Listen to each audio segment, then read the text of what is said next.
turned out, I'm on the rise. Mono green, no compromise. Hey, ho, cycle goes. Stuff is crushing all my foes. Hey, ho, super lows. Old school green and overloads.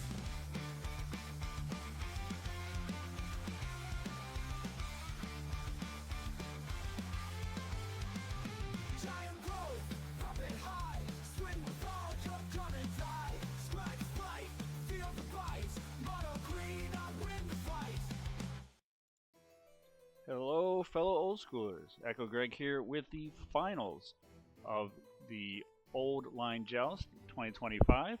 This was an XPoints event put on by the Old Line Black Knights of Maryland. Took place in a local VFW in Mount Airy, Maryland, back in November of 2025. So we're still using the 2025 points rules. So decks will look a little bit different than what you're seeing now in 2026 with the points update. So here we have the finals. It is Michael Scheffenacker on kind of a mid-range Lion Dib Bolt, more control-y type deck, versus Jared Smith on a more aggressive Lion Dib Bolt type deck. So here's Scheffenacker's deck. Again, 4 counterspells, 4 swords, 4 bolts, 2 disenchant, 2 force spikes, 2 maze, a library, and a ancestral, 4 javeliers, 4 dibs, 4 Sarahs, a Solkanar, a fireball, a control magic, chaos orb, and a spirit link. His points are 5 for the ancestral, 3 for the library, and the last 2 in the mazes. In the sideboard, he's got 2 books, 2 more control magics, 2 falling stars, 2 blue elemental blasts, 2 red elemental blasts, 2 more disenchants, 2 more spirit links, and a Shivan dragon. His lands are 1 underground sea, 1 plains, 1 jousting grounds. Again, jousting ground was a custom card made just for this event and handed out to all the participants. You could play 1 in your deck, and it was kind of a mashup of City of Brass, where you can tap it for a mana of any color and take a damage, and Arena, where you can pay 2 and tap it to choose one of your creatures, and your opponent chooses one of their creatures, and they fight. Big difference between this and City of Brass is it only deals you damage when it taps for mana, not anytime it taps. He's also got a single desert, a strip mine, 2 islands, 4 volcanics, 4 tundras, 4 plateaus, and 4 City of Brasses. He's up again against Jared Smith, who is on a similar type of deck: 4 Javelier, 4 Sarahs, 2 Lions, 3 Disenchants, Ancestral, a Recall, 3 Counterspells, 2 Dibs, 4 Swords, 2 Fireballs, 4 Bolts, 2 Books, 2 Felwar Stones, Chaos Orb, Spirit Link. The arena there is the Jousting Grounds markup. Again, the card was not handed out until the day of the event, so many people, myself included, didn't take deck picks with them, just had a certain card standing in. 3 islands, 4 volcanics, a maze, a library, 4 plains, 4 tundras, strip mine, City of Brass, and 4 plateaus. His points are 5 for the ancestral, 3 for the library, 1 for the recall, and 1 for the maze. So very similar to Mike's deck in that just swapping out a recall for the maze in points. His sideboard is 2 karmas, 2 divine offerings, a cop red, a disenchant, a spirit link, 3 black vices, a book, 2 control magics, a counterspell, and a falling star. So this is going to be a pretty close matchup. They both have Javeliers, a full set of Sarahs. There's a difference between 2 Dibs versus 2 Lions, so I think I kind of favor Mike there in having more Dibs over the Lions. Lions don't seem a great card in this matchup, especially with the Javeliers and the Bolts running around. Really, the only boltable creatures, unless you want to bolt something and Javelier, which is certainly an option against Sarahs and Dibs. They both have 4 swords. As far as counterspells goes, right, Mike has an additional counterspell. Disenchant-wise, this is kind of a downside for Jared. He has more disenchants, but the only disenchantable target in the main is the Chaos Orb, so those are mostly dead cards. So Mike Disenchants will actually have some work with the books that are in the main of Jared's deck here. Jared does have more fireballs, which is a benefit. They have the same amount of Spirit Links, but then Mike has the main deck control magic, which can be a big advantage in this. So I think I need to give the slight advantage to Mike here, but really it's going to come down to whoever draws their cards. Also having an additional maze really helps. So I predict the winner will be Mike, but let's take a look and see who takes it down. So again, this is the finals. So we have Michael Schaffenecker on the left with his reimagined art for the power pieces, the Moxes and the Lotus. Probably picked that up at some Eternal Weekend or some type of event like that in the past. Not really an old school thing, but definitely vintagey magic. And then on the right, we have Jared with the Lake of the Dead playmat signed by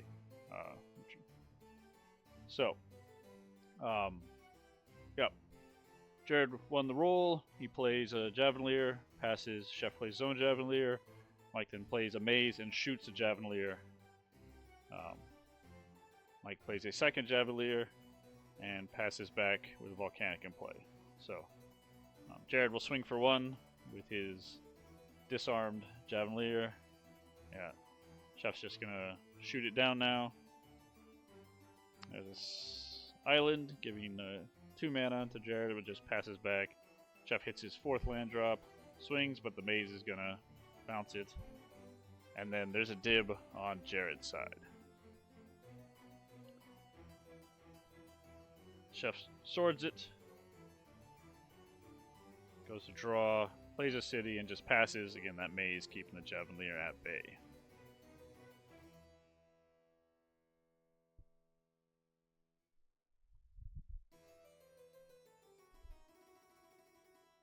Another missed land drop for Jared. He just passes back. No play from Chef, so at this point they're both just trying to get something they can do. There's another Javelier. That's going to allow Jared to clear the way and maybe start swinging in for some damage. We'll have to see. Again, Chef just passes back. Oh, he decides to bolt instead and swings in for 1. Puts Chef down to 18. There's a library. You see why Chef wasn't doing anything at the library, and he just wanted to make sure he could get value out of it in case Jared was sandbagging a strip or something like that. But no strip mine. Swings in for 1. And passes, end of turn. He's going to draw a card. And then he's going to bolt the Javelier. Play a desert. And pass back.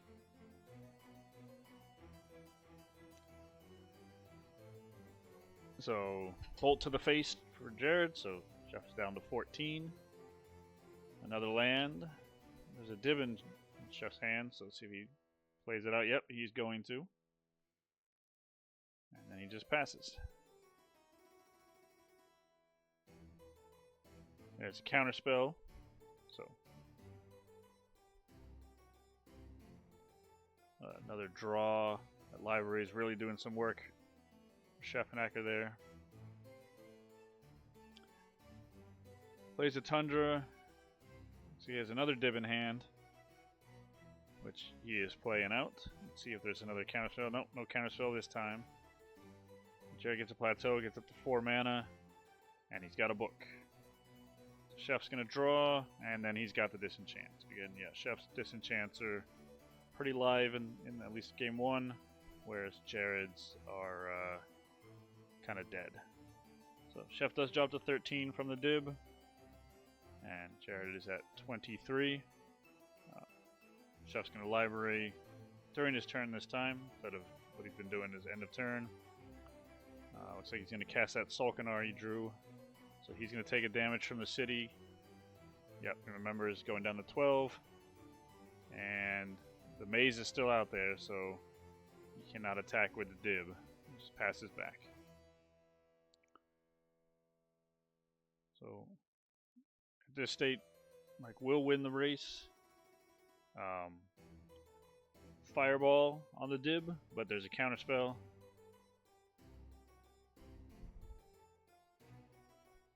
And then, yeah, in the turn, Ancestral, targeting himself. Untaps, drops to 11. He's finally going to be able to start doing some damage here. The Solkanar will get mazed, but that dib will get through. So yeah, swings in, mazes, drops Jared down to 13.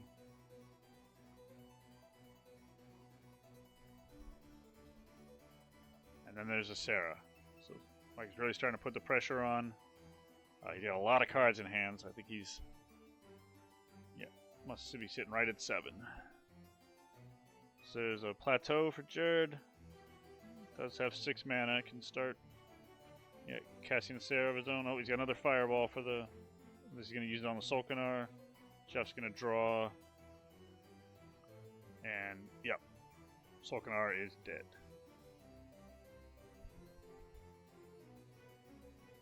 Chef is down to 10. Maze the Sarah, cracks in for 3. And plays a second Sarah out. So really looking rough for Sean here.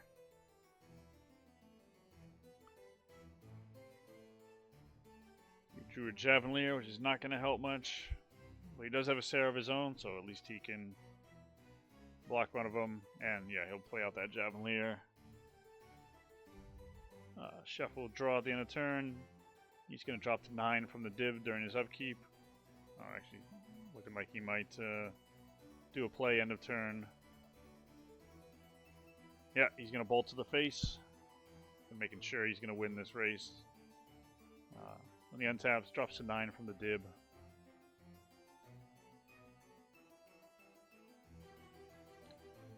Control magic on the Sarah, and that's probably the game. He's going to be able to swing in for 11 here. And it looks like he just libraried into a bolt. Just for good measure, he's going to throw a Spirit Link on the Sarah. Yeah, rethinking that because that's just going to get mazed. So he swings with everything. Yeah, one of the Sarahs will get mazed. So gets in for 7. Bolt to the face, down to 4. And Fireball for 4. So, picks up game 1. Nicely returns the Sarah back. And we go to sideboarding. So again, Jared's sideboard. I have to think the control magics probably come in. Counterspell probably comes in. And the Spirit Link. But nothing else really seems like it will have much benefit. On Chef's side, probably bring in, again, those control magics. Such a huge card in this matchup where you're casting the same creatures to be able to steal one of your opponents. Probably the Spirit Link's another one to bring in, and then you saw previously the blasts are good to bring in just to counter your opponent's counters. So we will see what they do as we go to game number 2.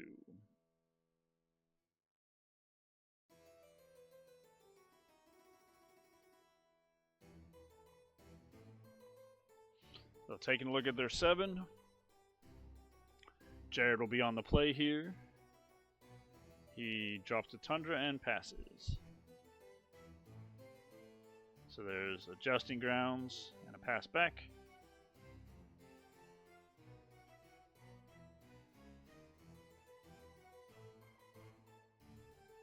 It looks like Jared drew a library, but it is not going to play it into a potential strip and just passes. So there's a library. Draw, make sure you get this value out of it. Immediately draws. There's a Chaos Orb on Mike's side of the table, which you'd have to imagine would be pretty, unless Mike has his strip, pretty tempting to shoot off. So, Sean just goes to discards and discards an island. Yep, immediately flips. Choosing the Loa, sizes it up, and it's a good flip. Loa down.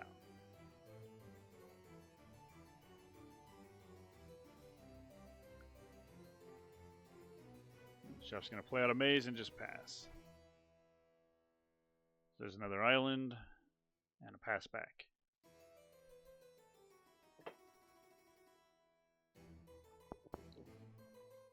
Chef misses land drop. Looks like he's going to miss another land drop here. You can see Sarah right about, yeah, he's discarding the Spirit Link. Passes it back to Jared. Jared gets a Jousting Grounds. He's up to 4 mana. But just passing back. Chef finally hits a 3rd land, but nothing to do. Jared plays Volcanic. And tapping out, taking the damage, dropping into Sarah. Sarah. Chef does have Counterspell mana up. See, he's going to tap it. He's going to Ancestral, target himself.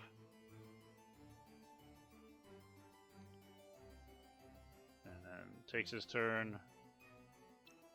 Plays a Plateau. Finally starting to see some land drops.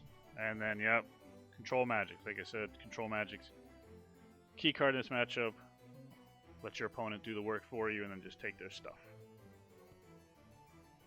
And then he goes to discard, discards a Disenchant.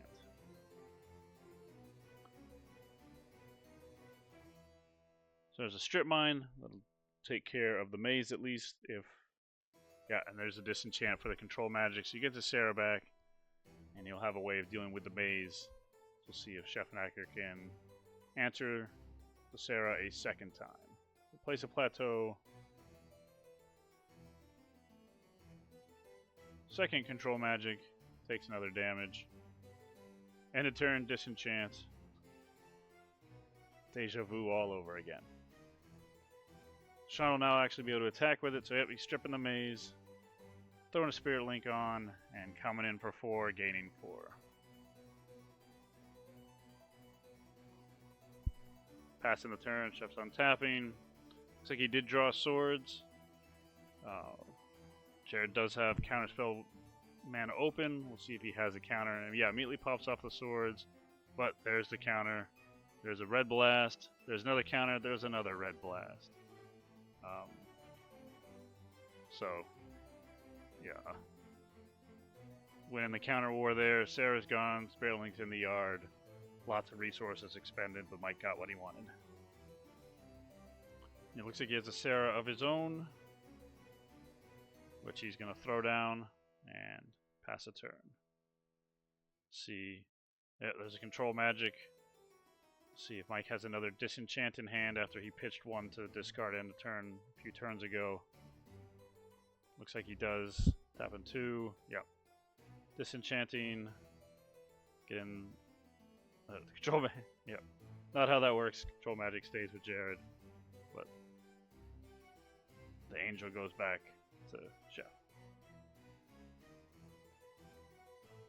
So Jared's going to have them fight, and then he's got a Bolt. But there's a Counterspell. And so Lions tossed away.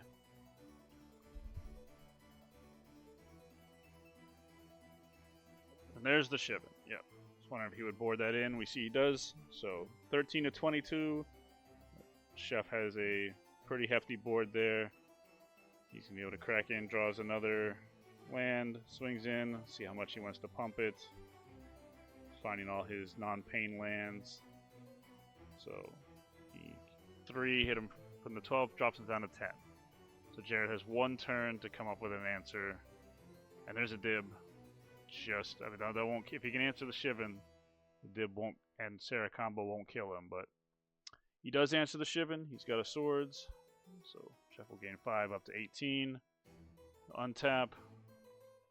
Puts Jared down to 1. No bolts or anything. Jared untaps land. And Chef takes it down and is our champion for the inaugural Old Line Joust. Great tournament. Congratulations to Mike Scheffenacher for taking this down.